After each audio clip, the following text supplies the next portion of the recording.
Eu vou bater um papo agora com o Fábio Barcelos, ele que é CEO e cofundador da Mobis. É uma empresa que faz publicidade digital em teto de veículos de aplicativos. É isso? A gente pode resumir dessa maneira? Podemos. De forma simples é isso. Então fala mais um pouquinho sobre essa iniciativa. Legal. Bom, a gente começou com isso quando a gente identificou que a mídia de rua ela ainda operava de uma maneira assim prioritariamente analógica. E a gente, como uma startup de tecnologia, a gente entende que hoje já não existe mais razão para separar o mundo online, né, o offline do online. Então a gente entende que tudo que está na rua pode ser online e que a rua é a próxima fronteira da internet. Então, com todo o desenvolvimento tecnológico, chegada do 5G, wearables, o próprio smartphone que está sempre com a gente, e telas cada vez mais inteligentes, com melhores resoluções e tudo que está no mundo real, no mundo físico, é uma extensão da internet. Então, a gente queria criar um formato novo de mídia que pudesse, por um lado, nascer com essa visão de ser totalmente digital e ligado à internet, mas que ao mesmo tempo também criasse trouxesse um impacto social importante, como é o caso da renda extra que a gente gera para os motoristas de aplicativos e agora também lá no Rio de Janeiro os motoristas de táxi, que recentemente a gente começou. Muito interessante. Você acabou de fazer parte de um painel que fala sobre esse desafio de integração, né? Inclusive o nome é Phygital. Até dei uma olhadinha, parece que está um erro de digitação. Não, é a integração do físico e o digital, né? Então já veio com essa junção das duas coisas. Então, conta pra gente, isso já funciona em outros lugares, mas a gente está fazendo a entrevista aqui na cidade de São Paulo. A gente tem a restrição, né, pela lei da Cidade Limpa, que está completando 15 anos, inclusive. Então, como é que está essa expansão aí pelo Brasil? Não, legal. Realmente a gente nasce phygital porque a gente é isso, né? A nossa tela, no final das contas, como mídia, é algo físico, no meio da rua, mas a experiência é 100% digital, desde a compra, o planejamento da campanha, como a campanha chega na rua rapidamente, por fração de minutos, e a avaliação de resultados, tudo isso é totalmente digital e baseado em dados e tal. A gente começou no Rio de Janeiro, né, em plena pandemia. A gente, obviamente, não previu lançar na pandemia, mas a pandemia surgiu e a gente lançou com 3 meses de atraso. Mas a gente lançou no dia 1º de julho do ano passado, lá no Rio, e a gente escolheu o Rio de Janeiro, primeiro por ser o segundo mercado publicitário do país e porque lá realmente não existe, como aqui em São Paulo, capital, a restrição da Lei Cidade Limpa, né? Então, para uma startup começar um negócio novo, validar o negócio, normalmente também você precisa procurar, vamos dizer, caminhos que você já não vai começar necessariamente pelo mais difícil, né? E a gente vê realmente um movimento bem interessante aqui em São Paulo, capital. Acho que talvez pela primeira vez o governo está discutindo, né? As autoridades e a Câmara de Vereadores estão discutindo bem profundamente as oportunidades de flexibilização da Lei Cidade Limpa, né? Realmente ela começou há muitos anos atrás, quando a cidade estava num nível de descontrole muito grande e praticamente não existia nada digital, então era quase cartaz colocado descontroladamente, uma poluição visual realmente impressionante. Impressionante. Então acho que é uma lei que foi muito necessária. E como tudo, agora o tempo passou e novas tecnologias estão surgindo e novas possibilidades estão surgindo que não precisam necessariamente repetir o caos que era antes, mas também não precisa eventualmente ficar tão restrito como ainda é. Aqui a gente tem os relógios de rua, né, que você já vê a publicidade ali também, que é digital, num ambiente físico. E o interessante é que você pode alternar as marcas, né, que estão anunciando ali. Essa é a ideia também do Mobi. Da Mobis. Toda a mídia de rua, né, especialmente assim, em grandes metrópoles, ela traz com ela normalmente um senso de give back para a cidade, né? Então aqui no caso do mobiliário urbano, que são os relógios, são os pontos de ônibus. Quem normalmente opera aquela concessão fica responsável por instalar os relógios, que informam temperatura, informam horário para a população, os equipamentos de ponto de ônibus mais modernos, mais confortáveis, mais seguros. Então, tudo isso faz parte desse give back. No caso da Mobis, o que a gente oferece é, bom, primeiro, realmente a gente é uma mídia de impacto social. Então, acho que é interesse de qualquer cidade que gerar trabalho e renda para a população, especialmente para populações em certo nível de vulnerabilidade. Hoje, tanto os motoristas de táxi, assim como também os motoristas de aplicativo, enfrentam aí um fenômeno de achatamento da renda que já acontecia antes da pandemia, se acentuou com a pandemia e se acentuou ainda mais agora pós-pandemia com o aumento aí, dos combustíveis e dos próprios automóveis e manutenção de automóvel e tudo isso. Então, só o fato de a gente gerar uma renda extra que faz diferença na vida deles, a gente chega a agregar em torno de 30% da renda líquida dessa família, já é um give back importante que a gente está dando para a cidade por meio do incremento de renda de uma parcela da população. É um valor fixo ou varia conforme o número de anúncios? Tem uma parte fixa, que só depende da performance, do desempenho do motorista, e uma parte variável, de acordo com o número de anúncios. Tá?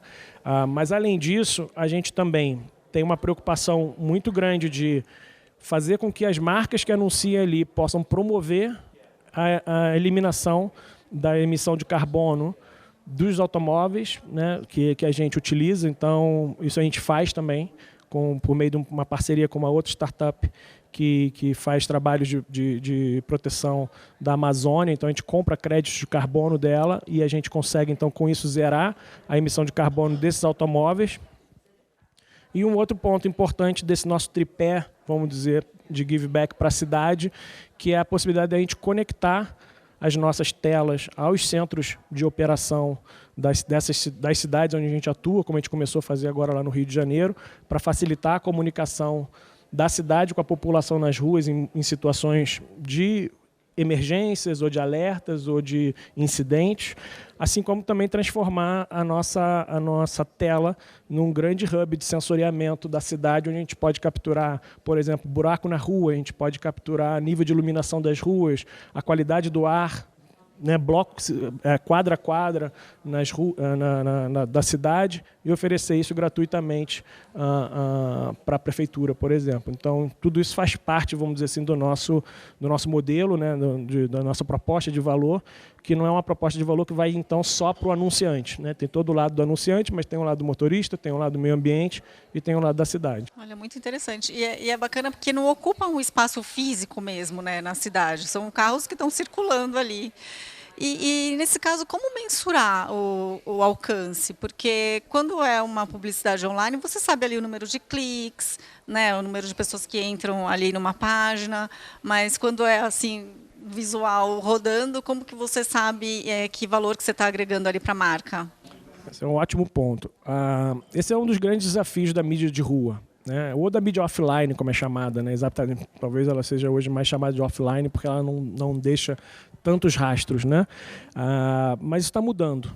Hoje, por exemplo, nas nossas telas, a gente consegue contar quantos sinais de telefone celular estão próximos das nossas telas cada vez que um anúncio é exibido, né?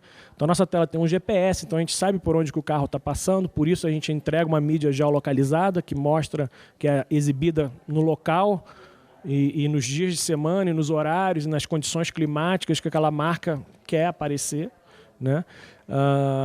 E cada vez que é apresentado, a gente guarda um timestamp, então a gente sabe o horário certinho que aquilo foi mostrado e a latitude e longitude que foi mostrado, e a gente conta a quantidade de sinais de celular que estão num raio de até 30 metros da tela, que é normalmente o raio de visão para o nosso formato de mídia, né? E algo que chama atenção, né? Quem está na rua ali e vê um carro passando. Chama atenção, mas como você colocou, sem poluir a cidade, né? Porque é uma tela, grosseiramente falando, de 1 metro de largura por 40 de altura, que tende a embelezar o automóvel, assim, porque, enfim, dá um ar mais moderno, pode trabalhar com a questão da segurança até do passageiro, de facilitar o momento de embarque, saber que aquele é o carro dele, por exemplo, especialmente quando é carro de aplicativo, ou foi chamado por aplicativo, né?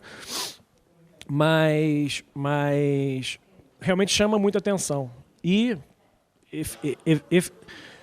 efetivamente, numa cidade, numa grande metrópole que tem aí uma frota de milhões, mais de 1 milhão de automóveis, às vezes 2 milhões de automóveis e tudo, a gente está falando às vezes de ter um número, por exemplo, Nova York tem em torno de 4, 5 mil carros com algum tipo de mídia sobre o carro, né? E essa mídia digital que você falou da beleza, né? Quem não acha legal estar na Times Square, né? Que tem aquele monte de publicidade, tudo iluminado. Eu sou suspeito para falar, eu acho muito bacana, eu acho que é uma mídia que entrega muita eficiência para o anunciante por ser geolocalizada, por ser fácil de colocar a mídia ali, não envolve impressão de papel, não envolve remoção de nada, descarte de nada, a gente consegue, né, computar a quantidade de impactos, então, como eu estava explicando, depois esses impactos podem ser cruzados com outros dados de outras plataformas disponíveis para saber qual é o perfil sociodemográfico daquele impacto, porque a gente consegue saber qual era o perfil das pessoas que estavam transitando por aquela região, naquele dia, naquele horário, cruzando com dados de terceiros e entregar para a marca assim, se você queria falar, sei lá, com público classe B e C, homem e mulher, entre 35 e 45 anos, então nessa sua campanha eu vou dizer que por onde você apareceu, que já eram os lugares que o nosso algoritmo recomendou, que você deveria aparecer para ter maior efetividade nesse público-alvo que você está buscando, vamos dizer que você atingiu, sei lá, 40% do público impactado estavam dentro desse teu perfil buscado. Então, com isso, a gente consegue, as marcas podem avaliar o quanto houve de aumento de acesso no site dela e provavelmente poder atribuir parte desse aumento à mídia que está impactando, que gera curiosidade da pessoa saber o que é essa empresa, ou essa empresa está com um produto novo, uma promoção, alguma coisa. Aumento do tráfego dentro das lojas também dá para medir. Aumento da busca por aquela marca no Google, por exemplo, então você também tem como medir. Então, assim, querendo medir, já tem muito mais elemento e tecnologia hoje disponível para fazer isso do que tinha a coisa de 5 ou 10 anos atrás. Para o motorista de aplicativo ou táxi, ele fica restrito a circular por determinados bairros ou ele segue o trabalho dele normalmente? Ele segue o trabalho dele normalmente. A gente não tem o objetivo de influenciar a jornada dele, tá?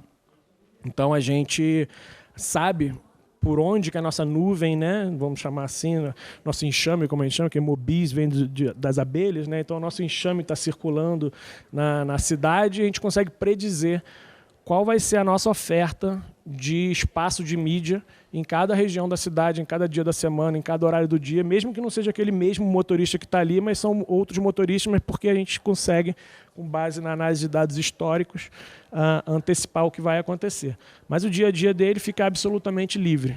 A única coisa que ele precisa fazer é dirigir a cada quinzena, 80 horas por quinzena, com o equipamento ligado pelas ruas da cidade, para fazer jus à primeira parte da remuneração dele.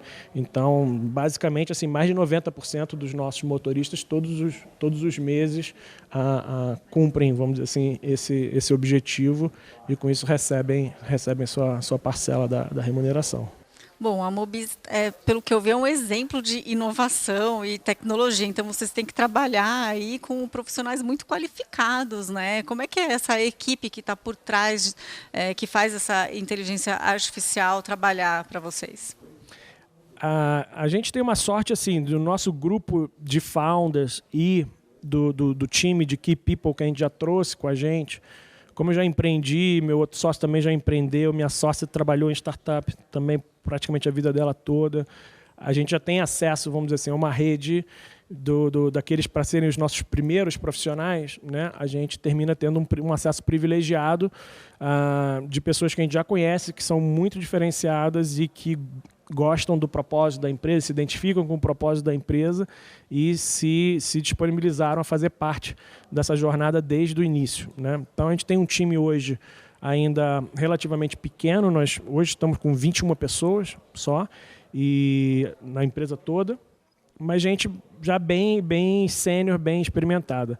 Então, num primeiro momento, a gente prefere ter menos gente sênior, mas então a gente consegue fazer bastante coisa com o time que a gente tem. Mas, sem dúvida nenhuma, é um desafio agora, né, começar a trazer os próximos profissionais. A gente consegue atrair gente boa, exatamente porque a gente tem gente boa lá dentro, né? Então, agora, recentemente, a gente atraiu um jovem talento que é um medalhista de Olimpíada de Matemática, medalha de ouro de Olimpíada de Matemática, por exemplo.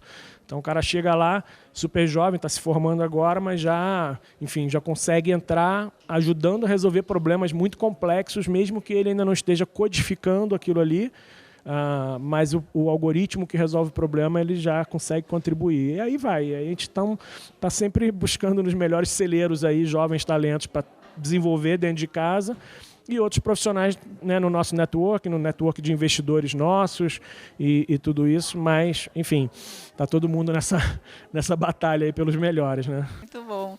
Agora, para a gente terminar o bate-papo, então, quais são os planos de expansão? Hoje a gente tem um objetivo primeiro, que é aumentar o nosso tamanho e densidade no Rio de Janeiro. Hoje a gente tem uma rede de 200 parceiros, a gente quer levar para 1.000 no Rio de Janeiro proximamente. Os nossos 200 parceiros, eles já rodam hoje em torno de 1 milhão de quilômetros por mês pelas ruas do Rio. Isso dá 25 voltas ao redor da Terra todos os meses. Né? Então, com 200 parceiros, a gente já tem um alcance, uma frequência bastante boa, mas a gente estima que para ser uma mídia mais relevante, com mais densidade na cidade, a gente deva estender para 1.000 carros. Então, esse é um primeiro objetivo. E a gente tem outras 10 capitais mapeadas no Brasil, São Paulo inclusive, São Paulo capital, e outras 10 cidades e regiões metropolitanas no entorno, principalmente de Rio de Janeiro e São Paulo, que fazem parte do nosso plano de expansão ainda aqui no Brasil, sem falar depois de alguns países na América Latina. Muito bem. Eu, como paulistana, espero que venha logo aqui, porque a gente vê a situação, né, dos motoristas com a alta do combustível, não está fácil para ninguém. Eu vim do aeroporto para cá com o motorista de táxi reclamando da chegada, da minha entrada no carro até a chegada aqui, por que a pessoa lá no aeroporto colocou um estrangeiro para ser levado para Guarulhos a um preço fechado de R$100, quando a corrida pelo taxímetro é 145. E ele teve que aceitar ir até Guarulhos e voltar com o carro vazio, provavelmente a R$100. Então, assim, realmente é uma conta que está, especialmente agora, bem difícil de fechar para todo mundo. E eu acho que, assim, ter essa sensibilidade do quanto que você pode incrementar, né, a jornada daquele profissional com outras fontes de renda, sem que ele precise fazer um investimento extra e nem trabalhar mais horas por isso, eu acho que são alternativas que merecem, pelo menos, ser analisadas com cuidado. A gente está aí para tentar trazer algo diferente, inovador, né, de alto impacto para quem usa e para quem está nas ruas e para as cidades, de modo a promover aí o bem-estar de mais pessoas. Fábio, obrigada pela conversa e parabéns pela iniciativa, que é muito legal mesmo. Obrigado, Mafê, foi um prazer. Até.